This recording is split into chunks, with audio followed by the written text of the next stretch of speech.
Now on for Is the Garden's resident mollusk about to move house?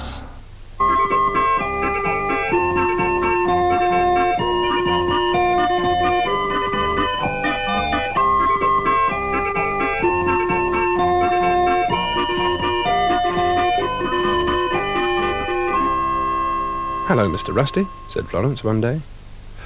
"Hello, Florence," said Mr. Rusty, sighing. "Sad news from the Magic Garden today, I'm afraid."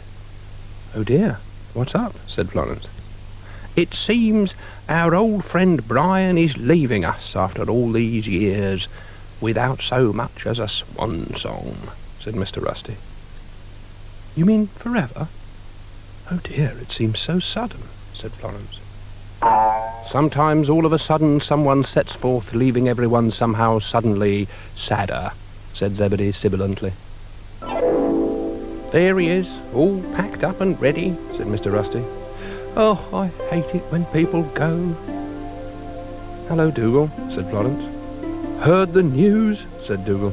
"My life will never be the same. A part of me will be forever snail-less." "Is it true, Brian? Are you really going?"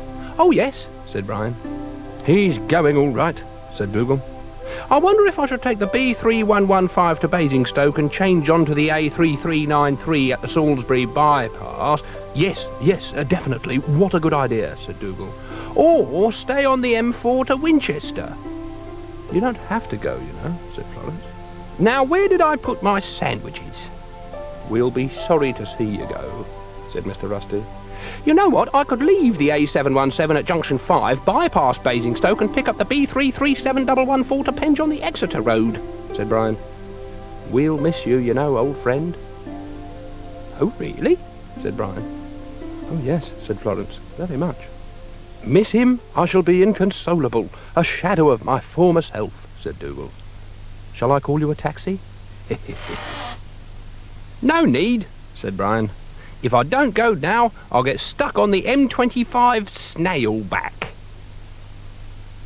"Well, if you've really made up your mind, then I suppose there's nothing we can do to persuade you," said Mr. Rusty.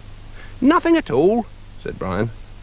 "Not even if we were to flatter you out of all proportion," said Florence. "Whatever for?" said Brian.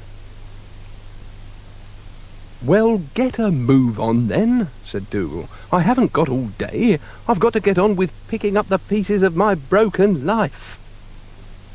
"I hope all this has got nothing to do with you, Dougal," said Florence. "Me? Would I say something to offend the little mobile turnip? The little spud you don't like? Certainly not." "Well, time and tide will wait for no snail. The world beckons." "He's right, you know." "I suppose so," said Mr. Rusty. "Oh, look at the time. I must get going." "Well, get on with it," said Dougal. "Oh, I do hate these long drawn-out goodbyes." "Well, I suppose we should help him finish packing." "Yes, come on, are you going to help, Dougal?" "The least I could do," said Dougal.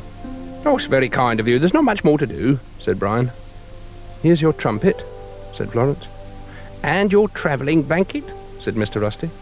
"And this book." "Dougal gave me that as a leaving present." "Did you, Dougal?" said Florence. "How thoughtful of you," said Mr. Rusty. "Yes, the British Encyclopedia of Garden Pests. I thought I'd give him something to remember me by." "Well, bye, Brian." "Bye-bye," said Brian. "Look after yourself, won't you?" said Florence. "I can hardly believe that I'm never going to see you again."